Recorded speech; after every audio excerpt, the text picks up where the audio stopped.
Welcome back to This is a Commander channel, where this is a Commander channel, and today I'm going to talk about Commander tough rules and cool interactions, episode 26. Today's episode is going to take a look at one of the new creatures from the Baldur's Gate set, and it threw me for a loop at first, as there are a couple of cards in Magic's history similar to it, but they're just different enough to make things very, very interesting.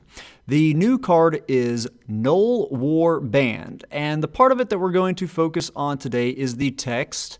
This spell costs 1 generic less to cast for each opponent who was dealt damage this turn.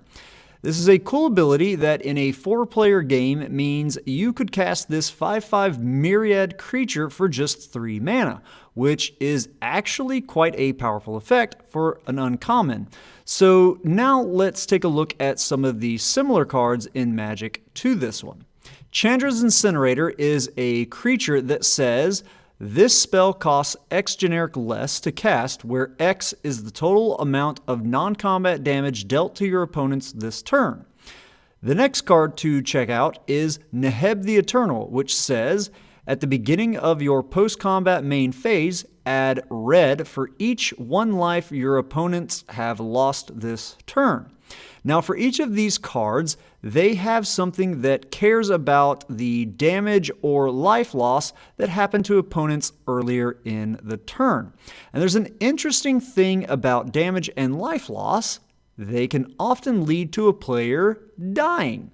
So what happens in a case in which you want to resolve these things and one of your damaged opponents is now dead, no longer in the game?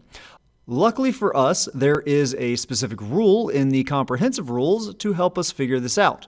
CR 800.4I says, if an effect requires information about a specific player, the effect uses the current information about that player if they are still in the game.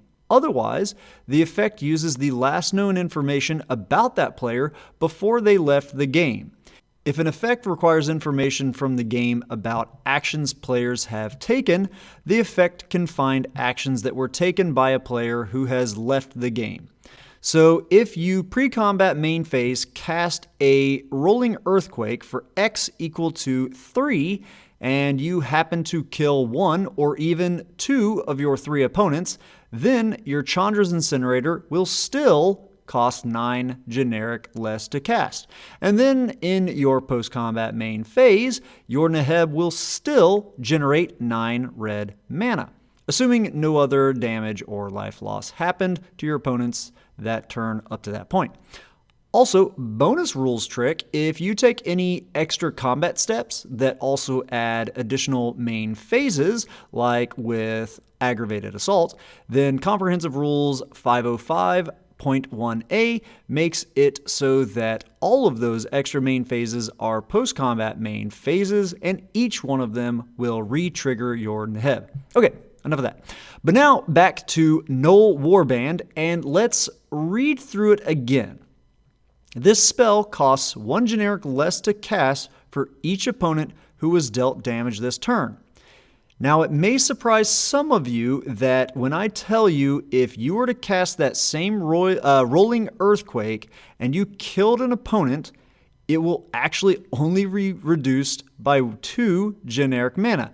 And if you killed 2 of your 3 opponents, it would only be reduced by 1 generic mana for the 1 remaining player that has been damaged.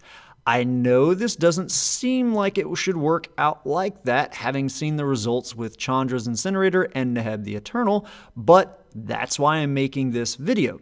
It seems like it still should be reduced no matter how many opponents are still in the game, but the reason for this comes down to a super specific wording and minutia.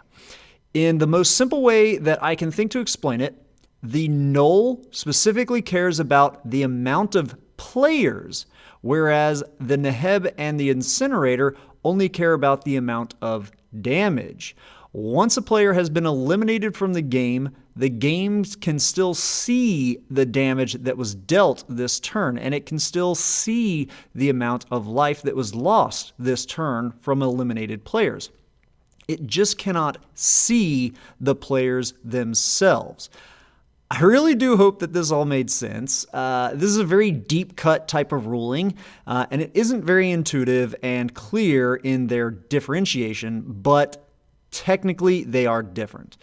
Anyhow, that's all I've got for today's episode. As always, I hope that all of you found the video to at least be entertaining, and I hope that a few of you may have even learned something about the crazy rules in this great game of Magic. Have a good one. Ta-ta. Ow, that took like 8,000 takes.